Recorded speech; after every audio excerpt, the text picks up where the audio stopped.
Welcome to Out of Order. I'm Marcus, and I'm here working on Rush 2049, the special editions. There's a couple things going on, and I've got them side by side so you can see what I'm talking about.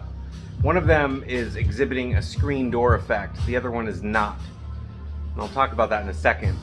But I want to show you guys how to swap them out, do a little LED swap on them. So let's check out the control panel.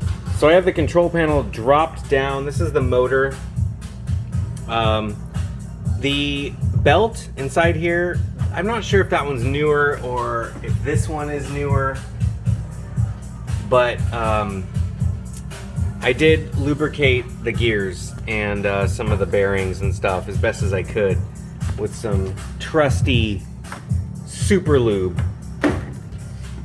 In here are the LED buttons, and this is similar to the San Francisco Rush Rock Edition. The difference, though, is that these are a little bit better as far as, like, they're a little newer, so they're not as brittle. So I'm not swapping them out, but when I put my new LEDs in, which are a little bit bigger, like here's an old bulb, and this is the size of the new bulb, and you can see it's a little bit wider. So what happens is when you press the button down, it actually hits the edges of this bulb. To fix that, I took my X-Acto knife and I just went inside each button on the inside and trimmed it out so it would allow the size of this LED to move freely. Once I did that, it's been working good. So basically on this game and this game, all of them have been swapped to 12 volt LEDs. This screen, you can see,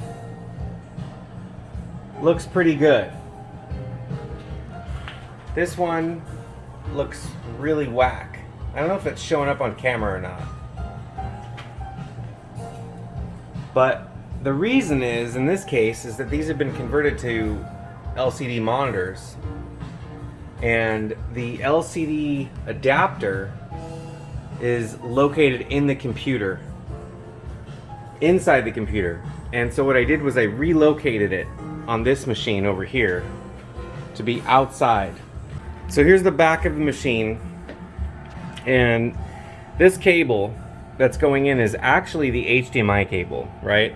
And it's going inside the main computer. When I lower this down, you'll notice what comes down is actually the power supply, right? And the motherboard. Well, it's actually got the HDMI adapter right there with a VGA converter. Here's the video card coming out of the motherboard. And there's actually like a splitter. So normally if you're running, you know, a CRT, I think that the way this would work is that this would just go in there and there would not be a splitter, right? And then from JAMA out, you would have your CGA or whatever. I mean, I'm pretty sure that's how it would work. So in this case, what we're doing is we're bypassing, or not really bypassing, we're like splitting the VGA signal and taking it to a HDMI adapter. And then we're going to an HDMI Acer monitor. So the problem is on the other one, I clipped these two zip ties and I relocated this to be outside of the computer, and that stopped the screen door effect.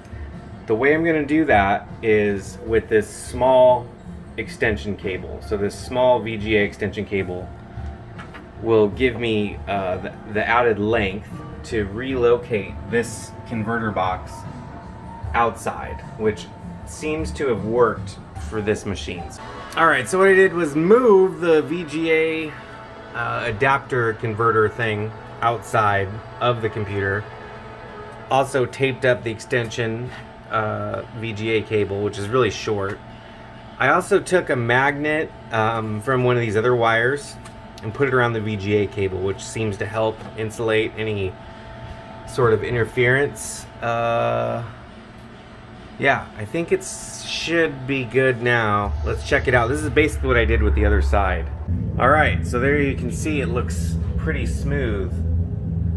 No more weird screen door effect on either of these, which is awesome. So this is a great game. I still prefer Rush the Rock, but this one is really fun, and it's totally different than like the Dreamcast and N64 version. You do not have wings. You don't have any wings, which is kind of a silly premise on the Dreamcast and N64 versions, but this is an awesome racer, and it's actually got the same tracks from Rush the Rock. They're just a little bit more like futuristic. You can do jumps, there's lots of shortcuts, you can punch in different codes, and if you've ever played the N64 versions of San Francisco Rush, you'll know that there's tons of different codes that you can enter. So anyway, pretty cool. These are really fun to play. So now that they're all LED'd in the front, I think that's really good, and the video looks really sharp. So now I'm just gonna change the coin locks and get the cashless system installed on them, and they're ready to go. All right, so these took some time to get to where I wanted them. There's been a lot of updates actually. So, you know, one thing which I think I talked about, but I ended up, you know, that whole thing about shielding the VGA. I've got some Hydro Thunders booting up over here. The whole thing about shielding the VGA for interference, man, that didn't pan out. In the end, I upgraded. I actually had one VGA to HDMI adapter that was something that I used to capture footage a long time ago. So I used one of those for this one. The other one I ordered online, and it's just a nicer VGA to HDMI, and it looks, you know, they look a little bit different, but they're also running different monitors because I had this monitor go out.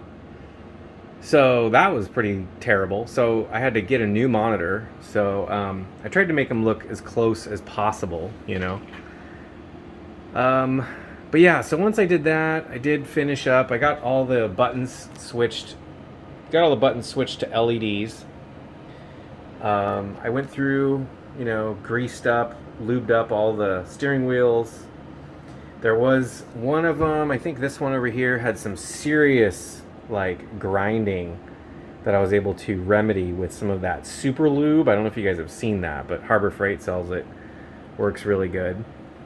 The other thing that we did here is there's a plexiglass cover that goes over the monitor, and it's hard to see, you know. Turn this light off.